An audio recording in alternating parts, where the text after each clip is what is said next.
नमस्कार दोस्तों अगर आपको कोलकाता नाइट राइडर्स और सनराइजर्स हैदराबाद के बीच खेला गया आईपीएल का 19वां और सबसे रोमांचक महामुकाबला पसंद आया हो तो आप इस वीडियो को एक लाइक जरूर करें। दोस्तों इस वीडियो का लाइक टारगेट 400 लाइक्स का है, तो दोस्तों इस वीडियो को आप दिल से लाइक जरूर करें। दोस्तों आईपीएल 2023 के 19वें और एक और सबसे रोमांचक महामुकाबले में आईपीएल इतिहास की दो बड़ी टीमें एक दूसरे से भिड़ी। इस बार नीतीश राणा की कोलकाता नाइट राइडर्स के सामने एडन मार्करम की सनराइजर्स हैदराबाद की टीम खड़ी थी। इस रोंगटे खड़े कर देने वाले महामुकाबले में कोलकाता के कप्तान नीतीश राणा ने टॉस जीता और पहले गेंदबाजी का फैसला लिया और हैदराबाद की टीम को पहले बल्लेबाजी के लिए आमंत्रित किया। उसके बाद रनों की बारिश करने के इरादे से हैदराबाद के दो दिग्गज ओपनर बल्लेबाज मैदान में उतरे। मयंक अग्रवाल और हैरी ब्रूक के कंधों पर इस महामुकाबले में अपनी टीम को अपनी शुरुआत दिलाने की, जी हां, विस्फोटक शुरुआत दिलाने की बड़ी जिम्मेदारी थी और हैदराबाद की ओपनिंग जोड़ी ने अपनी टीम को उम्मीदों को टूटने नहीं दिया और पारी की शुरुआती ओवरों से ही विस्फोटक बल्लेबाजी करना शुरू कर दिया। खास करके दोस्तों हैरी ब्रूक इस मुकाबले में हैदराबाद की टीम के लिए लाजवाब बल्लेबाजी कर रहे थे, लेकिन उनके साथी खिलाड़ी और ओपनर बल्लेबाज मयंक अग्रवाल उनका साथ ज्यादा देर तक नहीं निभा पाए और पारी का 5वां ओवर डालने आए। आंद्रे रसेल ने मयंक अग्रवाल को वरुण चक्रवर्ती के हाथों कैच आउट करा दिया। आपको बता दें कि मयंक अग्रवाल 13 गेंदों में 9 रन बनाकर आउट हो गए। मयंक अग्रवाल के आउट हो जाने के बाद अब हैदराबाद की टीम की तरफ से राहुल त्रिपाठी बल्लेबाजी करने मैदान में उतरे। आपको बता दें कि राहुल त्रिपाठी को भी आंद्रे रसेल ने इसी ओवर की आखिरी गेंद पर रहमानुल्लाह गुरबाज के हाथों कैच आउट करा दिया। आपको बता दें कि राहुल त्रिपाठी 4 गेंदों में 9 रन बनाकर आउट हो गए। राहुल त्रिपाठी जैसे बड़े बल्लेबाज को हैदराबाद की टीम ने एक नाजुक मौके पर खो दिया था, जिस वजह से पूरी हैदराबाद की टीम दबाव में थी। कोलकाता के गेंदबाज अपने सटीक गेंदबाजी के बलबूते पर हैदराबाद की टीम को दबाव में डाल रही थी, लेकिन विकेट गिरने के बाद अब हैदराबाद के कप्तान एडन मार्करम बल्लेबाजी करने मैदान में उतरे। इस मुकाबले में एडन मार्करम एक अलग ही इरादे से मैदान में आए थे और एडन मार्करम ने मैदान में आने के साथ ही लगातार बड़े शॉट खेलना शुरू कर दिए। आपको बता दें कि एडन मार्करम की इस विस्फोटक बल्लेबाजी को देखते हुए, जी हां, कोलकाता की टीम को पूरी तरह ये बल्लेबाजी जो एडन मार्करम कर रहे थे, इसने कोलकाता की पूरी टीम को दबाव में डाल दिया था। एडन मार्करम और हैरी ब्रूक ये साझेदारी अब धीरे धीरे हैदराबाद की टीम को दबाव से बाहर निकाल रही थी और फिर पारी का 12वां ओवर डालने आए सुयश शर्मा के इस ओवर में एडन मार्करम ने अपने बल्ले से खतरनाक बल्लेबाजी करके दिखाई और 2 छक्के और 1 चौके की बदौलत 16 रन बटोर ली, जिस वजह से कोलकाता की गेंदबाजी अब पूरी तरह बैकफुट पर चली गई थी। तो वहीं इसी बीच हैरी ब्रूक ने अपना शतक पूरा कर लिया। आपको बता दें कि हैरी ब्रूक और एडन मार्करम की इस साझेदारी ने कोलकाता के कप्तान नीतीश राणा को, जी हां, नीतीश राणा की परेशानियां बहुत ही ज्यादा बढ़ा दी थी। हैदराबाद के कप्तान एडन मार्करम तो अपने बल्ले से आग उगल रहे थे और फिर पारी का 13वां ओवर डालने आए वरुण चक्रवर्ती की इस ओवर की तीसरी गेंद पर चौका और चौथी गेंद पर एक लाजवाब छक्का लगाते हुए आपको बता दें कि एडन मार्करम ने अपना तूफानी अर्धशतक पूरा कर लिया।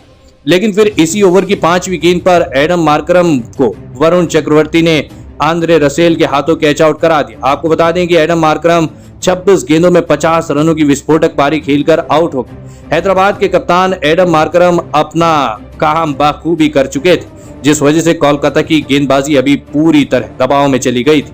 विकेट गिरने के बाद अब अभिषेक शर्मा बल्लेबाजी करने मैदान में आए और फिर दूसरे छोर पर बल्लेबाजी कर रहे हैरी ब्रूक ने ऐसी अविश्वसनीय बल्लेबाजी करके दिखाई, जिसने फिर एक बार कोलकाता की गेंदबाजी को बैकफुट पर ढकेल दिया। हैरी ब्रूक कोलकाता के हर गेंदबाज पर, जी हां, बड़े शॉट खेल रहे थे, जिस वजह से नीतीश राणा का हर एक फैसला धूल में मिल रहा था।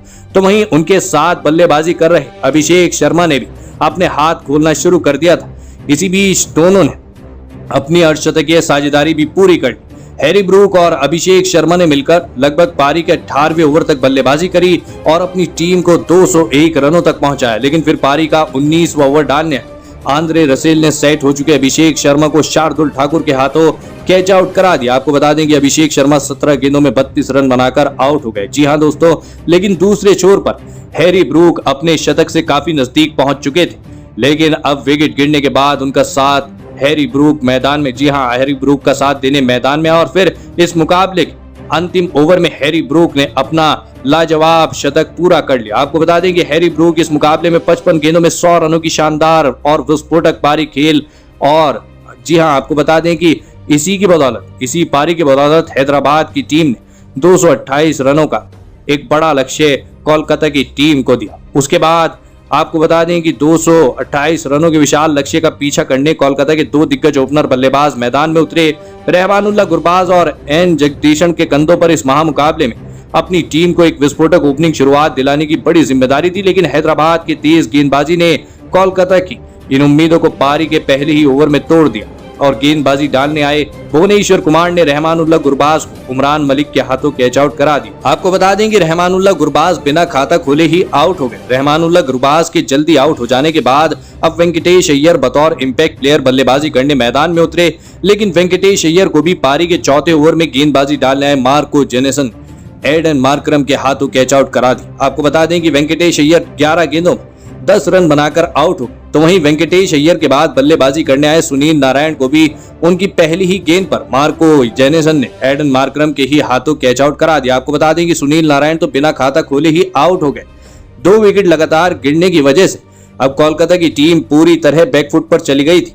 मार्को जेनेसन की लाजवाब गेंदबाजी ने कोलकाता की बल्लेबाजी को इस मुकाबले में पूरी तरह दबाव में डाल रखा था, लेकिन अब विकेट गिरने के बाद कोलकाता के कप्तान नीतीश राणा बल्लेबाजी करने मैदान में उतरे और फिर नीतीश राणा ने सेट हो चुके एन जगदीशन के साथ मिलकर कोलकाता की पारी को संभाला और शानदार बल्लेबाजी करना शुरू कर दिया। नीतीश राणा इस मुकाबले में विस्फोटक अंदाज से बल्लेबाजी कर रहे थे और फिर पारी का छठा ओवर डालने आए हैदराबाद के सबसे तेज गेंदबाज उमरान मलिक की इस ओवर में।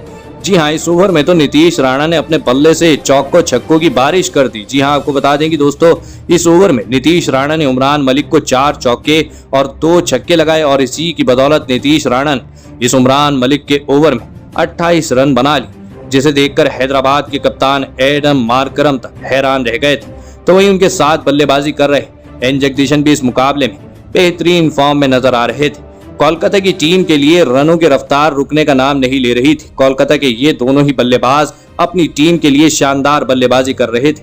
देखते ही देखते इन दोनों ने अपनी अर्धशतकीय साझेदारी भी पूरी कर ली। कोलकाता के कप्तान नीतीश राणा और एन जगदीशन ने मिलकर लगभग पारी के 8वें ओवर तक बल्लेबाजी करी और अपनी टीम को 82 रनों तक पहुंचाया, लेकिन फिर पारी का 9वां ओवर डालने मयंक मार्कंडे ने एन जगदीशन को ग्लेन फिलिप्स के हाथों कैच आउट करा दी। एन जगदीशन 21 गेंदों में 36 रन बनाकर आउट हो गए। कोलकाता की टीम के लिए सबसे बेहतरीन चल रही साझेदारी अब टूट चुकी थी। अकेले नीतीश राणा ही कोलकाता की टीम की तरफ से विस्फोटक बल्लेबाजी कर रहे थे, लेकिन अब विकेट गिरने के बाद आंद्रे रसेल बल्लेबाजी करने मैदान में आए। आपको बता दें कि आंद्रे रसेल के बल्ले से इस मुकाबले में कोलकाता की टीम को सबसे ज्यादा उम्मीद थी, लेकिन इस बार भी आंद्रे रसेल कोलकाता की टीम के लिए कोई बढ़िया प्रदर्शन नहीं करके दिखा पाए और पारी का 11वां ओवर डालने आए मयंक मार्कंडे ने आंद्रे रसेल को मार्को जेनेसन के हाथों कैच आउट करा दी। आपको बता दें कि आंद्रे रसेल 6 गेंदों में 3 रन बनाकर आउट। अब कोलकाता की टीम बहुत ही बड़ी मुश्किल में फंस चुकी थी। एक छोर पर नीतीश राणा लाजवाब बल्लेबाजी कर रहे थे, लेकिन दूसरे छोर से विकेट गिरने का सिलसिला रुकने का नाम नहीं ले रहा था। लेकिन अब विकेट गिरने के बाद कोलकाता के पिछले मुकाबले के हीरो और अंतिम ओवर में 5 छक्के लगाने वाले विस्फोटक बल्लेबाज रिंकू सिंह बल्लेबाजी करने मैदान में उतरे, लेकिन नीतीश राणा ने अपने बल्ले से रन नहीं रुकने दिया और इसी विस्फोटक बल्लेबाजी के बलबूते पर नीतीश राणा ने अपना अर्धशतक पूरा कर लिया। तो वहीं बल्लेबाजी करने आए उनके साथी खिलाड़ी रिंकू सिंह तो मैदान में सेट होकर ही बल्लेबाजी करने आ चुके थे। रिंकू सिंह इस मुकाबले में आसानी से हैदराबाद की गेंदबाजी पर बड़े शॉट खेल रहे थे। जी हाँ दोस्तों, आपको बता दें कि इस मुकाबले में लाजवाब गेंदबाजी डाल रहे हैदराबाद के सबसे कामयाब गेंदबाज मार्को जेनेसन की गेंद पर रिंकू सिंह ने इस बीच 2 लाजवाब छक्के लगा दिए, लेकिन अभी भी कोलकाता की टीम दबाव में थी। रिंकू सिंह और नीतीश राणा अपनी पूरी जी जान लगाकर हैदराबाद की गेंदबाजी के ऊपर दबाव बनाने की कोशिश कर रहे थे, लेकिन रिक्वायर्ड रन रेट लगातार बढ़ रहा था, जिस वजह से कोलकाता की बल्लेबाजी लगातार दबाव में चली जा रही थी। लेकिन दोस्तों इसके बावजूद रिंकू सिंह और नीतीश राणा लगातार बड़े शॉट खेल रहे थे। इसी बीच इन दोनों ने अपनी अर्धशतकीय साझेदारी भी पूरी कर ली। दोनों ही खिलाड़ी, जी हाँ आपको बता दें कि दोनों ही खिलाड़ियों पर अभी भी कोलकाता के सभी फैंस को भरोसा था। नीतीश राणा और रिंकू सिंह ने मिलकर लगभग पारी के 16वें ओवर तक बल्लेबाजी करी और अपनी टीम को 165 रनों तक पहुंचाया, लेकिन फिर पारी का 17वां ओवर डालने आए टी नटराजन ने सेट हो चुके और कोलकाता के कप्तान नीतीश राणा को वॉशिंगटन सुंदर के हाथों कैच आउट करा दिया। आपको बता दें कि नीतीश राणा 41 गेंदों में 75 रन बनाकर आउट हो। कप्तान नीतीश राणा को आउट करने के साथ हैदराबाद की टीम की पकड़ इस मुकाबले में बहुत